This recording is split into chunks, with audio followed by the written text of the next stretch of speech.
এজন্য রব্বুল আলামিন বলেন, وَقَضَى رَبُّكَ أَلَّا تَعْبُدُوا إِلَّا إِيَّاهُ وَبِالْوَالِدَيْنِ إِحْسَانًا।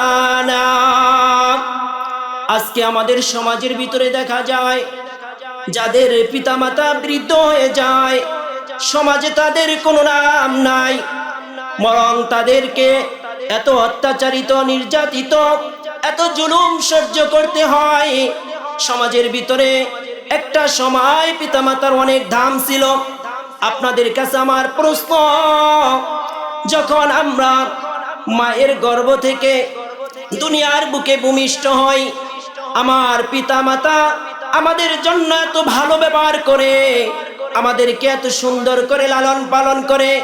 প্রত্যেকটা পিতা মাতা শৈশবকাল থেকে এত সুন্দর যত্ন করে দুনিয়ার বুকে আল্লাহ তাআলার মাধ্যমে আল্লাহ তাআলা যখন এই সন্তানগুলা পৃথিবীর বুকে দান করেন, এই পৃথিবীর বুকে সবচাইতে আল্লাহ তাআলার পরে পিতা মাতা এই সন্তানদেরকে সবচাইতে বেশি ভালোবাসেন। আজকে যখন আমার ঘর, আপনার ঘরের ভিতরে আমার কলজার টুকরা বাবা মা বৃদ্ধ হয়ে যায়, আর যদি তাদের কোনো ধন সম্পদ না থাকে, সবচাইতে বেশি অত্যাচারিত, নির্যাতিত ওই বাবা মা ভোগ করতে হয়। যেমন সমাজের ভিতরে দেখা যায় বাবা মার যখন বৃদ্ধ হয়ে যায়, তাদের কোনো মূল্য নাই, তাদের কোনো সম্মান নাই, তাদের কোনো দাম নাই। তাদেরকে এমন একটা ঘর বানিয়ে দেয়, এমন একটা রুম ফিট করে দেয়, যেই রুমের ভিতরে এয়ার কন্ডিশন নাই, যেই রুমের ভিতরে ভালো কোনো ফ্যান নাই। আর ওই সন্তান যেই ঘরের ভিতরে বসবাস করে, তার ভিতরে এয়ার কন্ডিশন রয়েছে, ভালো উন্নত মানের খাট রয়েছে। আজকে আমাদের বাবা মা লাঞ্ছিত, অপমানিত, নির্যাতিত। এজন্য নবী আলাইহিস সালাতু ওয়াস সালাম জীবদ্দশায় আল্লাহর নবী আলাইহিস সালাতু ওয়াস সালাম একদিন কাঁদতেছে, তার মুখ মলিন। এক সাহাবী এসে বলতেছে, ওগো পয়গম্বর, আপনার মুখ কেন এত মলিন, আপনার চোখ দিয়ে কেন এত পানি পড়তেছে? নবী পয়গম্বর আলাইহিস সালাতু ওয়াস সালাম বলতেছে, ও আমার সাহাবী। সাহাবী বলে এমন ভাবে গলা পাকড়াও করে ধরলো, ধরার পর বলতেছে, জানো আজকে আমার মায়ের কথা, আমার বাবার কথা মনে পড়ে গেল। আজকে আমরা মা বাবাকে যেরকম নির্যাতন করতেছি। বলতেছে, শোনো আমার সাহাবী, আমার মা যদি দুনিয়ার বুকে জীবিত থাকতো, আমার বাবা যদি দুনিয়ার বুকে জীবিত থাকতো, বিশ্ববাসীকে আমি দেখায় দিতাম বাবা মার খেদমত কিভাবে করতে হয়, বাবা মার সেবা কিভাবে করতে হয়, পুরা বিশ্ববাসীকে আমি দেখায় দিতাম। এই জন্য রব্বুল আলামিন তার হুকুমের পরে পিতামাতার হুকুম দিয়ে দিয়েছেন প্রত্যেকটা সন্তানের কাছে। আজকে আমরা মনে করতেছি পিতামাতা আমাদের জন্য একজন বাধ্যবাধকতা হয়ে গেছে। মা বাবাকে এত কষ্ট দিতেছি, মা বাবা সন্তানকে এত কষ্ট করে বড় করেছে। যখন সন্তান বিয়ে করে আর সন্তান মা বাবাকে ভুলে যায়, মা বাবাকে এরকম ভাবে খোঁজ খবর নেয় না, প্রত্যেকটা বাবা মার চোখ দিয়ে অশ্রু বের হইতে থাকে। প্রত্যেকটা বাবা মা রাত দিন কান্না করে আর চোখ দিয়ে অশ্রু বের হয়, এত কষ্ট। এই জন্য রব্বুল আলামিন এই হুকুমের পরে আল্লাহ তাআলার হুকুম ছিল নামাজ, রোজা, যাকাত, হজ। নামাজ গরিব নাই, ধনী নাই, প্রত্যেকটা মানুষের উপর আল্লাহ তাআলা নামাজকে ফরজ করে দিয়েছেন। ঠিক তেমনি ভাবে আল্লাহ তাআলা রোজাকে ফরজ করে দিয়েছেন। গরিব নাই, ধনী নাই, প্রত্যেকটা মানুষের উপর আল্লাহ তাআলা রোজাকে ফরজ করে দিয়েছে। হজ যাদের সামর্থ্য রয়েছে তারা হজ করবে, যাকাত যাদের সামর্থ্য রয়েছে যাকাত দিবে। এই জন্য এক সাহাবী আল্লাহ রাসূলকে জিজ্ঞাসা করে, আল্লাহ রাসূল, মা হাক্কুল ওয়ালিদাইনি আলা ওয়ালাদিহি? ক্বালা হুমা জান্নাতুকা ওয়া নারুকা। সন্তানের উপর পিতামাতার কি হক রয়েছে? আল্লাহ রাসূল বলেন, ও আমার সাহাবী শুনে রাখো, সন্তানের জন্য পিতামাতা জান্নাত, তোমার পিতামাতা তোমার জন্য জাহান্নাম। তুমি যদি দুনিয়ার বুকে তোমার সন্তান হয়ে বাবা মাকে সেবা যত্ন করে খুশি করতে পারো, আল্লাহ তাআলা তোমার জন্য জান্নাত নির্ধারিত করে দিয়েছেন। তাহলে আমি মনে করি আমরা হজ করব, যাকাত দিব, রোজা রাখব, বড় বড় ইবাদত করব। আল্লাহ রাসূল বলেন, মা মিন ওয়ালাদিন বারিন ইয়ানজুরু ওয়ালিদাইহি নাযরা রাহমাতিন ইল্লা কাতাবাল্লাহু লাহু বিকুল্লি নাযরাতিন হাজ্জাতাম মাবরুরা ক্বালু ওয়া ইন নাযরা কুল্লা ইয়াউমিন মিয়াতা মাররাতিন ক্বালা নাআম আল্লাহু আকবার ওয়া আতিয়াব। আল্লাহ রাসূলকে এক সাহাবী জিজ্ঞাসা করলো। আল্লাহ রাসূল সাহাবীদেরকে একত্রিত করে বলতেছে, যে সমস্ত নেকভক্ত সন্তান রয়েছে, নেককার, দিনদার, পরেজগার, এই সন্তানগুলা যদি তার বাবা মার দিকে নেক নজরে দৃষ্টি দেয়, এক একটা দৃষ্টির বিনিময়, এক একটা তাকানের বিনিময় আল্লাহ তাআলা তার আমলনামায় এক একটি মকবুল হজের সওয়াব দিবে। সুবহানাল্লাহ। সাহাবীরা জিজ্ঞাসা করল, আল্লাহ রাসূল, যদি কোনো নেককার সন্তান প্রত্যেক দিন দৈনন্দিন 100 বার তার বাবা মার দিকে নেক নজরে তাকায়, তাহলে আল্লাহ কি 100টি মকবুল হজের সওয়াব দিবে? আল্লাহ রাসূল বলেন, ক্বালা নাআম আল্লাহু আকবার ওয়া আতিয়াব।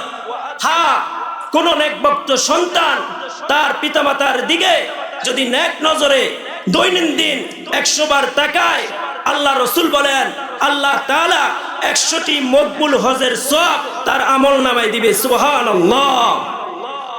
আল্লাহ রাসূল বলেন, আল্লাহর দরবারে সওয়াবের কোনো কমতি নাই, আল্লাহ বড় অতি মহান। এজন্য আজকে আমরা বাবা মার সাথে সবচেয়ে খারাপ, সবচেয়ে জুলুম, নির্যাতিত আজকে সমাজের বাবা মা, ঠিক কিনা? জোরে আওয়াজ দিয়ে বলেন। এজন্য রাসূল বলেন, 3 ব্যক্তির দোয়া কখনো আল্লাহ তাআলার কাছে ব্যথা যাবে না।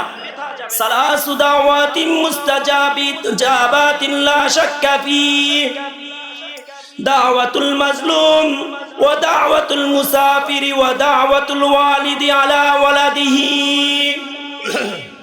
3 ব্যক্তির ভিতরে সর্বশেষ ব্যক্তি হলো যদি পিতামাতা সন্তানের জন্য দোয়া করে, আল্লাহ তাআলা তার দোয়াকে কবুল করে নেবেন। সুবহানাল্লাহ। আমরা জানি এক ব্যক্তি তার মাকে নিয়ে বসবাস করতেছে, মা অতি বৃদ্ধ, সন্তান মার কাছে অনুমতি চায়, ও মা, আমাকে একটু হজে যাওয়ার অনুমতি দাও, আমি একটু হজ করতে যাব। মা বলতেছে, আমি অনেক বৃদ্ধ, আমি বেশি হাঁটতে পারি না, চলতে পারি না, আমি হয়তো তুমি হজে গেলে আমি দুনিয়ার থেকে শেষ হয়ে যাব। এইবার মার কাছে অনুমতি চাইলো, মা অনুমতি দিল না। 1 বছর, 2 বছর, 3 বছর চলে গেল। 3 বছরের পর সন্তান আবার মার কাছে অনুমতি চাইলো। মা বলতেছে, তুমি আমাকে একা রেখে চলে যাইবা, হয়তো আমি বয়স্ক মানুষ, দুনিয়ার থেকে শেষ হয়ে যাব, আমি যদি মৃত্যুবরণ করি তারপরে তুমি হজে যাও। মার অবাধ্য হয়ে সন্তান বলতেছে, তুমি 1 বছর, 2 বছর, 3 বছর অতিক্রান্ত হয়ে গেছে, আমি আর তোমার কোনো কথা মানব না, আমি হজের উদ্দেশ্যে রওনা হয়ে যাব। মায়ের মনের ভিতরে ব্যথা চলে আসলো, মার অন্তরের ভিতরে বদদোয়া চলে আসলো, আল্লাহ, সন্তান আমাকে রেখে চলে যাইতেছে, মুখ ফিরায়া তুমি আল্লাহ, তুমিও আমার সন্তান থেকে মুখ ফিরিয়ে নিও, আমার সন্তান কেমন ভাবে আযাবে গ্রেফতার করে দিও। মার অন্তর থেকে বদদোয়া চলে আসলো, সন্তান হজের জন্য রওনা হয়ে গেল। এখন তো আমাদের বিভিন্ন যন্ত্র রয়েছে, ওই সময় এরকম ভাবে কোনো যন্ত্রপাতি ছিল না, এয়ার কন্ডিশন প্লেন ছিল না। এইবার ওই সন্তান হজের উদ্দেশ্যে রওনা হলো, যাইতে যাইতে সন্ধ্যা হয়ে গেল। যাওয়ার পর ওই জমানার ভিতরে যে মসজিদগুলা ছিল, মসজিদগুলা ভাঙ্গা চূড়া ছিল, একটা মসজিদের ভিতরে অবস্থান করলো, সেখানে গিয়ে এশারের নামাজ আদায় করলো। আদায় করার পর বিশ্রাম নিল। রাত যখন 2টা বাজলো, এই লোক উঠে তখন তাহাজ্জুদের নামাজে দাঁড়িয়ে গেল। ঘটনাক্রমে ওই এলাকার ভিতরে একজন চোর আসলো। চোর আসার পর যখন চুরি করলো, চুরি করার পর ঘরের মালিক জাগ্রত হয়ে গেল। চোরকে চোর বলে যখন দৌড়ানো দেওয়া শুরু করে দিল, অনেক মানুষ একত্রিত হয়ে গেল চোরকে ধরার জন্য। চোর দৌড়াইতে দৌড়াইতে ওই মসজিদের দিকে চলে গেল। মসজিদে যা দেখতেছে একটা লোক নামাজ পড়তেছে। ওই নামাজের ব্যক্তির পাশে চুরাইকৃত মাল রেখে চোর আস্তে অন্য দরজা দিয়ে বের হয়ে গেল। এইবার দেখলো মানুষ দৌড়াইতে দৌড়াইতে ওই মসজিদের কাছে চলে আসলো। আসার পর দেখতেছে একজন মৌলভী সাহেব কি সুন্দর নামাজ পড়তেছে, তার চোরাইকৃত মাল তার পাশে রেখে। এইবার সবাই গিয়ে ওই মৌলভী সাহেবকে গণদোলাই দেওয়া শুরু করে দিল। কি আশ্চর্যজনক, কি বিস্ময়কর চোর! তুমি চুরি করে মসজিদের ভিতরে অবস্থান করে চোরাইকৃত মাল তোমার পাশে রেখে তুমি নামাজের ভান করেছ।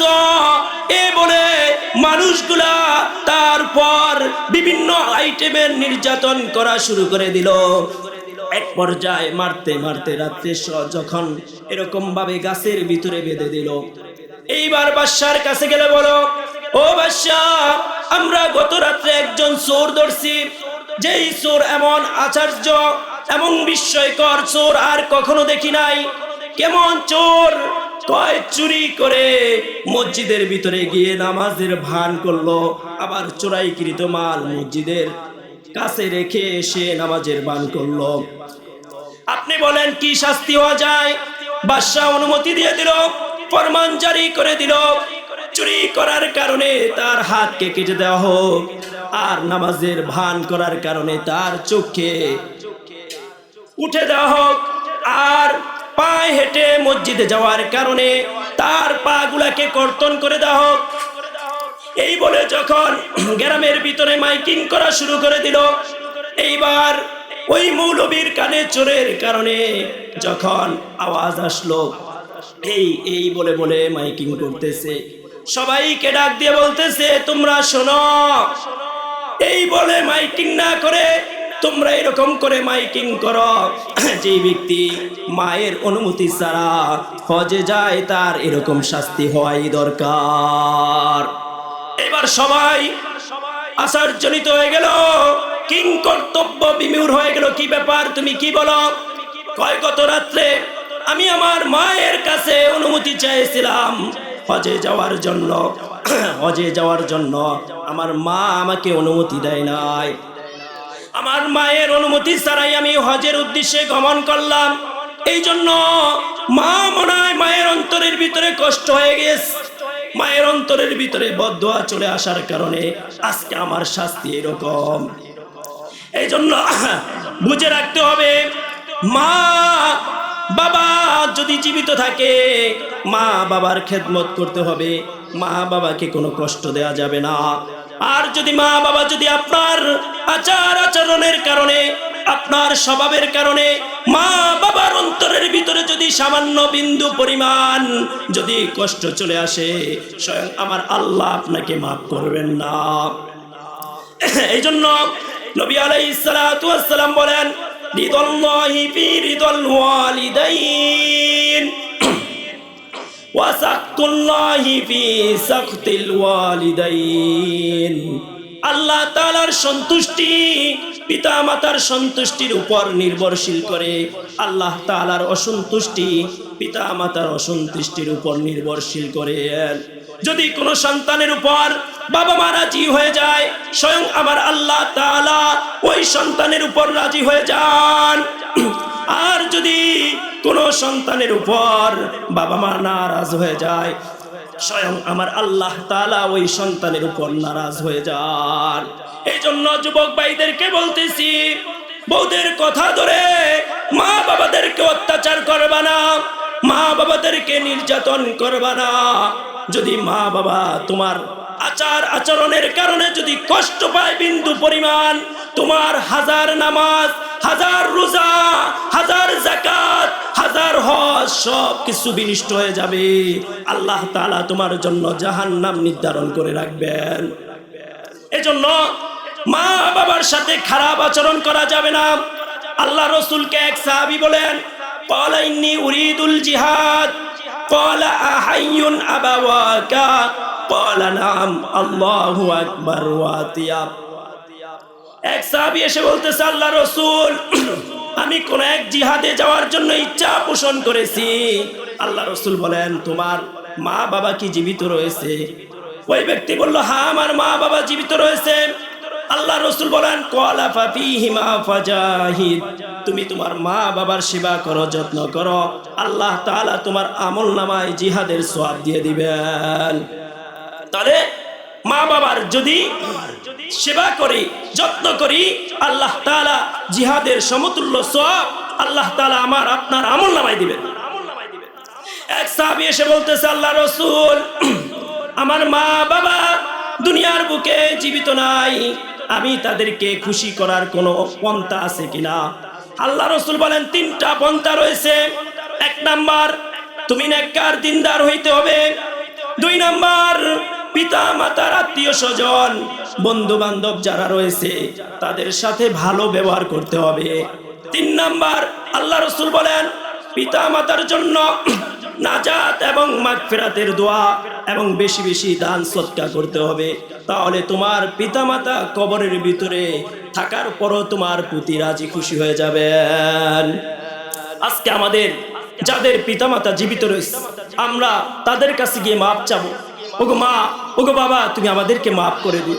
কারণ আল্লাহ রাসূল, তার পিতা ছিল না, তার মাতা ছিল না, দুনিয়ার বুকে এতিম ছিল, বাবা হারা মা হারা অনেক এতিম একজন আল্লাহর নবী আলাইহিস সালাতু ওয়াস সালাম ছিলেন। এই জন্য আল্লাহর নবী আমাদেরকে আদেশ করে দিয়েছেন, পিতামাতার দিকে যদি নেক নজরে আমরা তাকাই, আল্লাহ তাআলা এক একটা নজরের কারণে এক একটা মকবুল হজের সওয়াব আল্লাহ তাআলা আমাদের আমলনামায় দিবেন। এই জন্য মান রাদিয়া আনহু ওয়ালিদাহু ফাআনা আনহু রাদিন, হাদিসে কুদসিতে আছে, যেই ব্যক্তি উপর তার পিতামাতা রাজি, স্বয়ং আমি আল্লাহ তাআলা ওই সন্তানের উপর রাজি খুশি হয়ে যাব। আমরা সকলেই জানি বাইজিদ মুস্তাবি রহমাতুল্লাহি আলাইহি একজন বিখ্যাত ওলি আল্লাহ ছিলেন। কিভাবে হয়েছে? যখন মায়ের গর্ভে বাইজিদ মুস্তাবি রহমাতুল্লাহি আলাইহি আসলো, বাবা দুনিয়ার থেকে চলে গিয়েছে। বাবা ওসিয়ত করে গিয়েছেন স্ত্রীর কাছে যে আমার সন্তান যখন দুনিয়াতে ভূমিষ্ঠ হবে, সন্তানকে তুমি হাফেজে আলেম হক্কানি উলামায়ে কেরাম বানাইবা।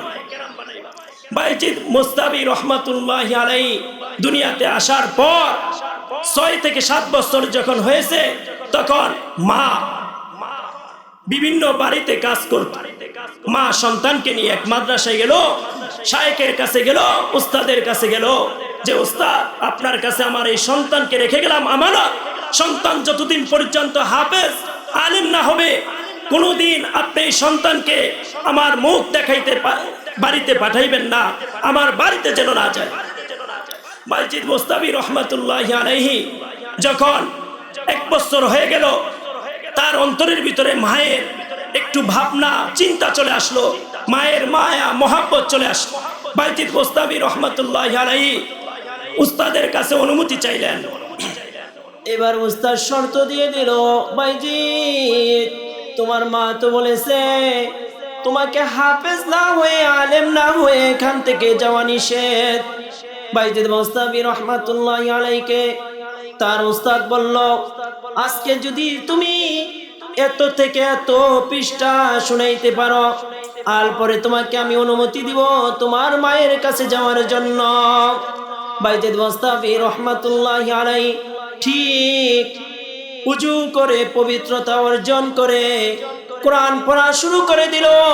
অটোমেটিক ভাবে আল্লাহ তাআলা তার অন্তরের ভিতরে, আল্লাহ তাআলা কোরআনকে অটোমেটিক ভাবে তার অন্তরের ভিতরে ফিট করে দিতে শুরু করে দিলেন। ওস্তাদজি যেই সমস্ত যেই পৃষ্ঠাগুলা বলছে তার থেকেও বেশি সবক শুনিয়ে দিল। এবার ওস্তাদ বলল, যাও বাইজিদ, তোমার মায়ের সঙ্গে একটু দেখা করে চলে আসো। বাইজিদ মুস্তাফি রহমাতুল্লাহি আলাইহি মায়ের দরজায় এসে মাকে ডাক দিল, মা আমি তোমার বাইজিদ, একটু দরজাটা খোলো। মা ঘর থেকে আওয়াজ দিল, আমার বাইজিদ আসতে পারে না, তুমি আমার বাইজিদ নয়, কারণ আমি তো উস্তাদকে বলে দিয়ে আসছি আমার বাইজিদ যেন হাফেজ না হয়ে, আলেম না হয়ে আমার সঙ্গে দেখা না করে। এমন মা ছিল, মার দরজা খোলে নাই। সকাল থেকে সন্ধ্যা পর্যন্ত বাইজিদ দরজায় দাঁড়িয়ে রইল। এইবার বাইজিদ মনে মনে ভাবলো, মা আমার দরজা খুলবে না, আমি হাফেজ এবং কোরআনে আলেম এবং হাফেজ না হওয়া পর্যন্ত আমি আমার মায়ের সঙ্গে দেখা করব না। এবার বাইজিদ মুস্তাফি রহমাতুল্লাহি আলাইহি অন্তরের ভিতরে জিদ নিয়ে উস্তাদের কাছে চলে গেল। উস্তাদ জি, আমি আমার মায়ের সঙ্গে দেখা করব না যতদিন পর্যন্ত আমি হাফেজ এবং আলেম না হব। একটানা যখন পড়া শুরু করে দিল, হাফেজ হয়ে গেল, আলেম হয়ে গেল। তাফসীরের ভিতর লেখা রয়েছে 18 বছর বয়স হয়ে গেল। এইবার বাইজিদ মুস্তাফি রহমাতুল্লাহি আলাইহি মায়ের সঙ্গে দেখা করার জন্য চলে আসলো। মা বৃদ্ধা হয়ে গেল, মায়ের চোখের জ্যোতি কমে গেল। মার কাছে এসে ডাক দিয়ে বলতেছে, ও মা, আমি বাইজিদ আজকে তোমার কথাকে পরিপূর্ণভাবে আমি তোমার কথাকে মেনে নিলাম। আমি আজকে হাফেজ হয়েছি, আলেম হয়েছি। আজকে তুমি আমার মা হিসাবে তুমি আমার জন্য দোয়া করে দাও। সুবহানাল্লাহ বলেন। এবার মা বলতেছে, ভাইজিদ আমার জন্য একটু পানি নিয়ে আসো, এই পানি দিয়ে উজু করে আমার জায়নামাজটা একটু বিছিয়ে দাও। মার জন্য পানি নিয়ে আসলো, জায়নামাজ বিছিয়ে দিল। মা জায়নামাজে দাঁড়িয়ে নামাজ 2 রাকাত পড়ে আল্লাহ তাআলার দরবারে 2 হাত উত্তোলন করে বলতেছে, আল্লাহ আমি আমার বাইজিদের উপর রাজি খুশি হয়ে গেছি, স্বয়ং তুমি আল্লাহ আমার বাইজিদের উপর রাজি হয়ে যাও। সুবহানাল্লাহ বলেন। বাইজিদ রহমাতুল্লাহি আলাইহি দেখলো মার 2 চোখ দিয়ে পানি অশ্রু বের হইতেছে। মা হঠাৎ করে দুনিয়ার থেকে চলে গেল। তাহলে মার দোয়াও কবুল, মার বদদোয়াও কবুল, ঠিক কিনা? জোরে আওয়াজ দিয়ে বলেন। যদি কোনো সন্তানের প্রতি মা বাবা বদদোয়া করে, আল্লাহ তাআলা স্বয়ং ওই বদদোয়াকে কবুল করে নেন। আবার কোনো সন্তানের প্রতি যদি মা বাবা দোয়া করে, স্বয়ং আল্লাহ তাআলা ওই দোয়াকে কবুল করে নেন। এই জন্য আমাদের যাদের পিতামাতা বৃদ্ধ রয়েছে, আমাদের যাদের পিতামাতা আজকে বয়স্ক রয়েছে, আজকে আমরা বিবাহ করার পর আজকে বড় ছেলের কাছে মার জায়গা নাই, ছোট ছেলের কাছে মার জায়গা নাই, মধ্যম ছেলের কাছে মার জায়গা নাই। মার জায়গা বৃদ্ধাশ্রমে চলে যায়। টাকা পয়সা, তোমার ধন সম্পদ, তোমার সব কিছু রয়েছে, অট্টালিকা রয়েছে, কিন্তু তোমার মা যদি তোমার আচার আচরণের কারণে কষ্ট পায়, আমার আল্লাহ স্বয়ং তোমার উপর নারাজ হয়ে যাবে। আমার আল্লাহর জাহান্নাম স্বয়ং তোমার উপর অবতারিত হয়ে যাবে। এই জন্য কোনো বাবা মা যেন এই দুনিয়ার বুকে যেন কোনো কষ্ট না পায়। এই দুনিয়ার বুকে যেই সমস্ত বাবা মা আজকে অত্যাচারিত নির্যাতিত হইতেছে, আমাদের আচার আচরণের কারণে আমাদের বৃদ্ধা বাবা মা যদি একটু কষ্ট পেয়ে যায়, স্বয়ং আল্লাহ তাআলার আরশে আজিম এবং কেঁপে যাবে। আল্লাহ তাআলা ওই সন্তান যত দান করুক, ওই সন্তান যত সদকা করুক, ওই সন্তান যত হজ করুক, ওই সন্তান যত নামাজ পড়ুক, ওই সন্তান যত রোজা রাখুক, ওই সন্তান যত যাকাত দেখ, আল্লাহ তাআলার দরবারে বিন্দু পরিমাণও কবুল হবে না। ঠিক কিনা? জোরে আওয়াজ দিয়ে বলেন। এই জন্য আল্লাহ রাসূল বলেন, রিদাল্লাহি ফি রিদাল ওয়ালিদাইন, আমি আল্লাহ সন্তুষ্টি তার, আমি আল্লাহ সন্তুষ্টি পিতামাতার সন্তুষ্টির উপর নির্ভরশীল। আল্লাহ তাআলা সন্তুষ্টি থাকবেন যদি তার ওই সন্তানের উপর পিতামাতা রাজি খুশি থাকে, তাহলে স্বয়ং আল্লাহ তাআলা ওই সন্তানের প্রতি রাজি খুশি হয়ে যাবেন। ঠিক কিনা? জোরে আওয়াজ দিয়ে বলেন। এজন্য আজকে আমরা আমাদের যাদের বাবা মা রয়েছে তাদের কাছে গিয়ে মাপ চাবো। যাদের বাবা মা দুনিয়ার থেকে চলে গিয়েছে তাদের জন্য 5 ওয়াক্ত নামাজ পড়ে তাদের জন্য দোয়া করব, মাগফিরাতের দোয়া করব, নাজাতের দোয়া করব। আল্লাহ রাসূল বলেন, আও ওয়ালাদিন সালিহিন ইয়াদউ লাহু, কোন নেককার সন্তান যদি পিতামাতার জন্য দোয়া করে স্বয়ং আল্লাহ তাআলা তার দোয়াকে কবুল করে নেবেন। ঠিক কিনা জোরে আওয়াজ দিয়ে বলেন। ওয়া আখিরু দাওয়ানা আলহামদুলিল্লাহি রাব্বিল আলামিন। ঢাকা মাহফিল, সুস্থ সমাজ গড়ার বিপ্লবী চেতনায়।